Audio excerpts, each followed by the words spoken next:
Hello students, इस video में हम क्लास 6 साइंस का चैप्टर 6 मटेरियल अराउंड अस के क्वेश्चन आंसर करेंगे। डियर स्टूडेंट, चैनल पर math, Hindi, science, social science, Sanskrit, English सभी सब्जेक्ट्स के वीडियो आपको मिल जाएंगे। इसके लिए आप वीडियो की डिस्क्रिप्शन या प्लेलिस्ट को चेक करें। जैसे ही आप वीडियो की डिस्क्रिप्शन या प्लेलिस्ट को चेक करेंगे, आपको सभी सब्जेक्ट्स के लिंक मिल जाएंगे। तो शुरू करते हैं अपना वीडियो। और वीडियो शुरू करने से पहले डियर स्टूडेंट, किसी भी वीडियो को बनाने में बहुत ज़्यादा मेहनत लगती है, इसलिए मैं आप सभी को ये रिक्वेस्ट करता हूँ कि अभी तक आपने अगर चैनल को सब्सक्राइब नहीं किया है तो चैनल को सब्सक्राइब कर लें और इस वीडियो को लाइक ज़रूर कर दें। तो शुरू करते हैं। फर्स्ट क्वेश्चन है, visit your kitchen and observe how your parent have organised various edibles. आपने अपने किचन में विज़िट करना है और देखना है कि आपके पेरेंट्स ने जो खाने पीने की जो चीज़ें हैं किचन में किस तरह से उन्होंने रखी हैं।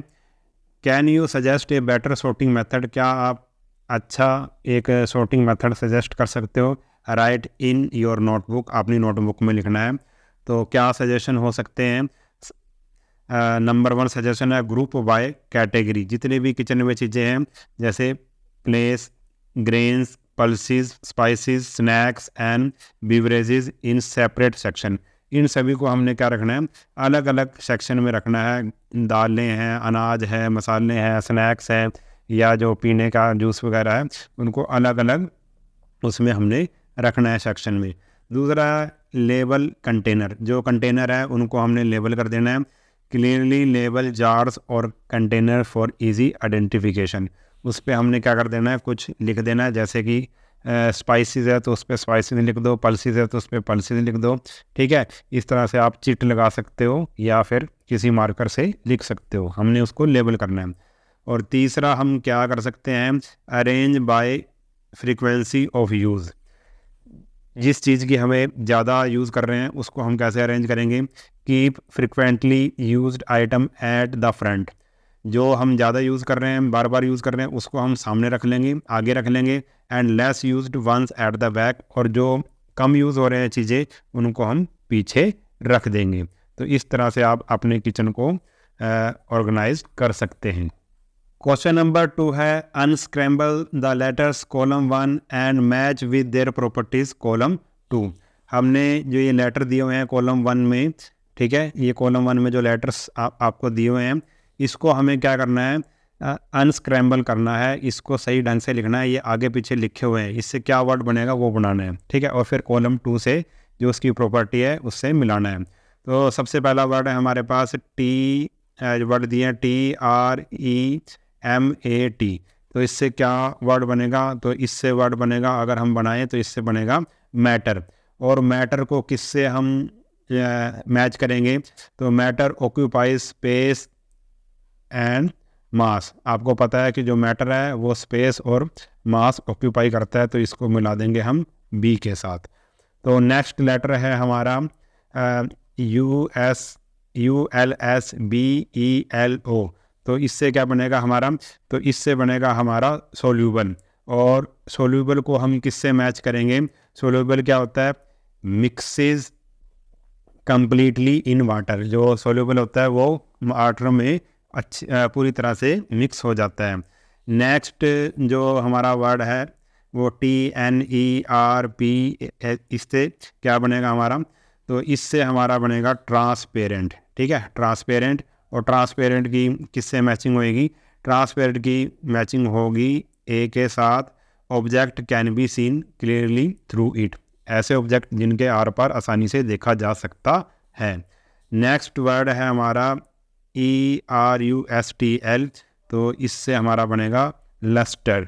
और लस्टर की मैचिंग होगी शाइनी सरफेस। लस्टर का मतलब होता है शाइनी सरफेस, यानी कि ऐसी चीज़ जिसका शाइनी सरफेस हो उसको हम क्या कहेंगे? लस्ट्रस बोलेंगे। यानी कि लस्टर का मतलब होता है शाइनी सरफेस। तो ये था हमारा क्वेश्चन नंबर 2। क्वेश्चन नंबर 3 है, the containers which are use to store material in shops and at home are usually transparent. जो भी हम कंटेनर यूज़ करते हैं स्टोर में या फिर अपने घरों में, वो अधिकतर क्या होते हैं? ट्रांसपेरेंट होते हैं, जिनके आर पार दिखाई देता है। Give your reason for this. हमने इसके रीज़न देना है। क्या हो सकता है reason? Containers are often transparent because it allows people to see the content easily without opening them. जो कंटेनर हैं वो ट्रांसपेरेंट इसलिए बनाए जाते हैं, ट्रांसपेरेंट, इससे कि लोग आसानी से उसके आर पार देख सकें कि उसमें क्या चीज़ रखी है। ठीक है, विदाउट ओपनिंग दैम, बिना उसको खोले ही हमें पता लग जाता है कि उसके अंदर क्या है। This helps in identifying item quickly and reduces the need for labelling. इससे क्या हेल्प मिलती है? इससे ये हेल्प मिलती है कि हम जल्दी से उस चीज़ को पहचान लेते हैं, आइटम को पहचान लेते हैं, और फिर हमें लेबलिंग की ज़रूरत नहीं पड़ती, कम हो जाती है लेबलिंग की ज़रूरत। लेबलिंग यानी कि उस पर हमें लिखना नहीं पड़ता कि ये क्या चीज़ है, नमक है, चीनी है, या कोई दूसरी चीज़ है। क्वेश्चन नंबर 4 है, state whether the statement given below are true और फॉल्स। हमने ट्रू और फॉल्स बताना है, स्टेटमेंट दी हुई है। करेक्ट द फॉल्स स्टेटमेंट, और अगर कोई स्टेटमेंट फॉल्स है तो उसको हमने करेक्ट करना है। फर्स्ट है, वुड इज़ ट्रांसलूसेंट। आपने चैप्टर में पढ़ा होगा कि ट्रांसलूसेंट क्या होता है। वाइल ग्लास इज़ ओपेक, जबकि जो ग्लास है वो ओपेक होता है। ओपेक यानी कि ऐसा मटेरियल जिसके आर पार दिखाई ना दे, और ट्रांसलूसेंट वैसा मटेरियल होता है जिसके आर पार दिखाई तो दे पर धुंधला दिखाई दे। तो ये आएगा false. Wood is translucent while glass is opaque, ये आएगा फॉल्स। अब करेक्ट कैसे करना है? Wood is opaque, wood opaque होती है, वुड के आर पार दिखाई नहीं देता। एंड ग्लास इज़ ट्रांसपेरेंट, जो ग्लास होता है, कांच होता है, वो ट्रांसपेरेंट होता है, उसके आर पार दिखाई देता है। सेकंड है, aluminium foil has lustre while an eraser does not. जो एल्यूमिनियम फॉयल है उसमें चमक होती है और इरेजर में चमक नहीं होती, तो ये बिल्कुल सही है, स्टेटमेंट है। थर्ड है, sugar dissolve in water whereas sawdust does not. जो शुगर है वो वाटर में डिज़ोल्व हो जाती है, घुल जाती है, मगर जो साडस्ट यानी कि लकड़ी का जो बुरादा होता है वो पानी में नहीं घुलता। तो ये भी स्टेटमेंट बिल्कुल ट्रू है। और फिर नेक्स्ट है हमारे पास, an apple is matter because it occupies no space and has mass. जो एप्पल है वो मैटर है क्योंकि ये स्पेस को ऑक्यूपाई नहीं करता, और इसका ना तो no space and has mass, और उसका मास नहीं होता। तो इसका आंसर क्या आएगा? An apple is a matter because it occupies no space and has mass, तो इसका आ जाएगा फॉल्स। और करेक्ट स्टेटमेंट क्या बनेगी? An apple is matter because it occupies space and has mass, क्योंकि ये स्पेस को ऑक्यूपाई करता है, इसलिए जो एप्पल है वो मैटर है, वो स्पेस को भी ऑक्यूपाई करता है और उसमें मास भी होता है। क्वेश्चन नंबर 5 है, we see chair made up of various material. हम देखते हैं कि जो कुर्सी हैं वो अलग अलग मटेरियल से बनाई जाती हैं, जैसे कि wood, iron, plastic, bamboo, cement and stone. Following are some desirable properties of material which can be use to make chairs. Which material use to make chair fulfil this property the most. अगर हमने chair बनानी है तो ये properties दे रखी हैं, 4 property दे रखी हैं, उसको देखकर हम कौन से मटेरियल का यूज़ करेंगे। तो पहली प्रॉपर्टी है हार्डनेस, हमें हार्डनेस चाहिए, बहुत ही मजबूत होनी चाहिए, वो बैंड नहीं होनी चाहिए चेयर, और काफ़ी लंबे समय तक अगर उस पर बैठें तो वो हिलनी नहीं चाहिए।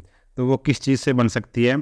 अगर हम हार्डनेस वाली प्रॉपर्टी लेते हैं तो हमें चेयर या तो लोहे की बनाओ, आयरन की बनाओ, या फिर सीमेंट एंड स्टोन की बनाओ। ठीक है। अगर हमें लाइट वेट चाहिए तो हमें कौन सा मटेरियल यूज़ करेंगे? लाइट वेट हल्की चेयर चाहिए तो हम प्लास्टिक या बैम्बू की यानी कि बांस की बना सकते हैं। Does not feel very cold when sitting during winter. ठंडी नहीं लगनी चाहिए जब हम सर्दियों में इसके ऊपर बैठें, तो फिर हम मेटल का यूज़ नहीं करेंगे। Does not feel very cold in winter, तो हम मटेरियल यूज़ करेंगे वुड, या तो लकड़ी या फिर बैम्बू, इसका हम यूज़ करेंगे, बांस का यूज़ करेंगे या फिर लकड़ी का यूज़ करेंगे। कैन बी क्लीन रेगुलरली, रोज़ उसको साफ़ किया जा सके। And made to look new even after long use, और लॉन्ग यूज़ के बाद भी वो क्या लगे? नहीं लगे। तो easy to clean and maintain, तो उसके लिए हम प्लास्टिक और लोहे का यूज़, आयरन का यूज़ कर सकते हैं। क्वेश्चन नंबर 6 है, you need to have container for collection food waste, broken glass and waste paper. आपको कंटेनर की ज़रूरत है कलेक्शन करने के लिए, फूड वेस्ट का कलेक्शन करना है, ब्रोकन ग्लास का और वेस्ट पेपर का। Which material will you choose for containers of this type of waste. आप कौन सा मटेरियल चूज़ करेंगे इन कंटेनर्स के लिए जो आपने ये वेस्ट इकट्ठे करने अलग अलग टाइप के। What properties of material do you need to think of? आप ये जो मटेरियल हैं उनकी कौन सी प्रॉपर्टी के बारे में सोचकर इनका यूज़ करेंगे। तो सबसे पहले है हमारे पास फूड वेस्ट। अगर हमें फूड वेस्ट इकट्ठा करना है तो हम या तो प्लास्टिक का यूज़ करेंगे या फिर मेटल कंटेनर का यूज़ करेंगे। प्रॉपर्टीज़ क्या है, ये ड्यूरेबल है और इजी टू क्लीन है। ठीक है, प्लास्टिक और मेटल क्या होता है, ड्यूरेबल होता है, लंबे समय तक चलता है और ये आसानी से साफ़ हो जाता है। अगर हम ब्रोकन ग्लास इकट्ठा करना चाहते हैं, कलेक्ट करना चाहते हैं, तो मेटल या फिर थिक प्लास्टिक कंटेनर का यूज़ करेंगे। प्रॉपर्टीज़ क्या है, स्टडी और पंक्चर रेजिस्टेंट। जो स्टडी होते हैं यानी कि ये मजबूत होते हैं, और इसमें क्या, क्योंकि इसमें ग्लास इकट्ठा करना है ब्रोकन ग्लास, तो इसमें पंक्चर रेजिस्टेंस होते हैं, इसमें छेद नहीं होता टूटे ग्लास के कारण। थर्ड है वेस्ट पेपर को अगर आपने कलेक्ट करना है तो आप कार्डबोर्ड या फिर प्लास्टिक बीन्स का यूज़ करेंगे। प्रॉपर्टीज़ क्या है, ये लाइट वेट होते हैं और इजी टू कैरी होते हैं। ठीक है, इन्हें आसानी से एक जगह से दूसरी जगह पर ले जाया जा सकता है, हल्के होते हैं। क्वेश्चन नंबर 7 है, air is all around us but does not hinder us from seeing each other. Air हमारे चारों तरफ है परंतु यह हमें एक दूसरे को देखने से नहीं रोकती, यानी कि हम एयर के आर पार देख सकते हैं। Whereas if a wooden door comes in between, जबकि और जब एक वुडन डोर लकड़ी का दरवाज़ा बीच में आता है, we can not see each other, हम एक दूसरे को नहीं देख पाते। It is because air is dash and the wooden door is dash, choose the most appropriate option. ये 4 ऑप्शन दिए हुए हैं, इनमें से हमने छांटना है। हम एक दूसरे को जब एयर होती है, it is because air is, air के आर पार हम देख सकते हैं, तो एयर क्या है, एयर है, हम कहेंगे एयर है ट्रांसपेरेंट। ठीक है, एयर क्या है, ट्रांसपेरेंट है। And the wooden door is dash, और वुडन डोर क्या है, ओपेक है, वुडन डोर के आर पार हम नहीं देख सकते। तो इसका जो ऑप्शन 1 है वो हमारा आंसर होगा। तो यहाँ पे आएगा, यहाँ पर आएगा ट्रांसपेरेंट और यहाँ पे आएगा ओपेक। ठीक है, तो इस तरह से ये क्वेश्चन हमने करना था। क्वेश्चन नंबर 8 है, imagine you have 2 mysterious material. आपके पास 2 मिस्टीरियस मटेरियल हैं जिसके बारे में आपको नहीं पता, एक्स एंड वाई हैं। When you try to pass press material X, जब आप जो मटेरियल एक्स है उसको जब आप प्रेस करते हो, दबाते हो, it feels rigid and does not change its shape easily. यह रिजिड है, मजबूत है, सख्त है और अपनी जो शेप है वो आसानी से नहीं बदलता। ऑन द अदर हैंड, दूसरी तरफ मटेरियल जो वाई है, easily changes its shape when you press it, आसानी से अपनी शेप बदल देता है जब आप उसको दबाते हैं। Now when you mix both material in water, only material x dissolve completely. जब आप इन दोनों मटेरियल को पानी में आपको मिक्स करते हैं तो एक्स है ना, जो एक्स मटेरियल है वो डिज़ोल्व हो जाता है, घुल जाता है पानी में पूरी तरह से। वाइल जो मटेरियल वाई है वो रिमेन्स अनचेंज्ड, उसका कुछ भी नहीं होता, वो नहीं घुलता पानी में। What can material X and Y be, तो एक्स और वाई मटेरियल कौन से हो सकते हैं। Can you identify whether material X is hard और सॉफ्ट, क्या आप ये आइडेंटिफाई कर सकते हैं, पहचान सकते हैं कि कौन सा मटेरियल हार्ड है, जो मटेरियल एक्स है वो हार्ड है या सॉफ्ट है, ये आइडेंटिफाई कर सकते हैं। व्हाट अबाउट मटेरियल वाई, ऐसे ही वाई के बारे में बताना है कि वो हार्ड है या सॉफ्ट है। जस्टिफाई योर आंसर, अपने आंसर को जस्टिफाई करना है। आप देखो इसने जो हमें जानकारी दी थी उसी के अनुसार हम करेंगे। Material X is likely a hard substance like salt और शुगर, जो मटेरियल एक्स है वो क्या हो सकता है, एक हार्ड सब्सटेंस हो सकता है जैसे कि साल्ट या फिर शुगर, या तो चीनी या तो नमक है या फिर वो चीनी है। क्यों, as it dissolve in water and is rigid, क्योंकि यह पानी में घुल जाता है। इसने कहा था एक्स वाला पानी में घुल जाता है, ठीक है, और ये सख्त भी है, तो ये मटेरियल क्या हो सकता है, या तो साल्ट हो सकता है या फिर शुगर हो सकता है। अब मटेरियल वाई की बात करते हैं। Material Y could be something soft and flexible, ये सॉफ्ट और फ्लेक्सिबल होगा। क्यों, जैसे कि रबड़ या sponge. Which does not dissolve, रबड़ और स्पॉन्ज क्या होता है, सॉफ्ट होता है, फ्लेक्सिबल होता है, दबाने से दब जाता है मगर पानी में नहीं घुलता। ठीक है, तो मटेरियल वाई का भी हमें पता लग गया क्या हो सकता है, रबड़ हो सकता है या स्पॉन्ज हो सकता है। मटेरियल एक्स क्या हो सकता है, साल्ट या शुगर। अब कंक्लूजन क्या है, मटेरियल एक्स इज़ हार्ड, जो मटेरियल एक्स है वो क्या है, हार्ड है, and material Y is soft, और जो मटेरियल वाई है वो क्या है, सॉफ्ट है। क्वेश्चन नंबर 9 है हु आई एम, ये एक पहेली है, मैं कौन हूँ। Identify me on the basis of the given properties, given properties के बेसिस पे आपने पहचानना है। फर्स्ट है आई हैव लस्टर, मेरे में क्या है, चमक है। तो इसका आंसर क्या होगा, इसका आंसर हो सकता है मेटल। ठीक है, मेटल में चमक होती है, और मेटल फॉर एग्जांपल गोल्ड या सिल्वर या कोई भी मेटल हो सकता है। ठीक है, पहले का आंसर ये है। आई कैन ईजिली कंप्रेस्ड, मुझे आसानी से दबाया जा सकता है। तो वो क्या हो सकती है, गैस हो सकती है कोई। ठीक है, एग्जांपल। ठीक है, वो किसको कंप्रेस किया जा सकता है आसानी से, वो है गैस। थर्ड है I am hard and soluble in water, मैं हार्ड हूँ और सोल्यूबल इन वाटर हूँ। हार्ड है और पानी में घुल जाता है, तो क्या हो सकता है, साल्ट हो सकता है या शुगर हो सकती है। डी है you can not see clearly through me, आप मेरे से आसानी से, मेरे आर पर आसानी से साफ साफ नहीं देख पाते, यानी कि धुंधला दिखता है। तो वो क्या हो सकता है, फ्रोस्टेड ग्लास हो सकता है, आपने लेसन में भी पढ़ा था ये। ई है I have mass and volume but you can not see me, मेरे में मास है और वॉल्यूम है मगर मैं नहीं दिखती। ठीक है, मैं नहीं दिखता, तो वो क्या है, एयर, हवा। ठीक है, तो ये थी पहेली, हमने इसको सॉल्व कर लिया। आगे ये कह रहा है हमें कि make your on who I am, आपने खुद अपना एक बनाना है। तो मैंने एक बनाया आपके लिए। तो पहली है I am flexible and stretchable, मैं फ्लेक्सिबल और स्ट्रेचेबल हूँ। I can float on water, मैं पानी में ऊपर तैरता हूँ। I am not soluble in water, मैं पानी में नहीं घुलता। हु आई एम, मैं कौन हूँ। तो इसका जो आंसर है वो हो सकता है रबड़।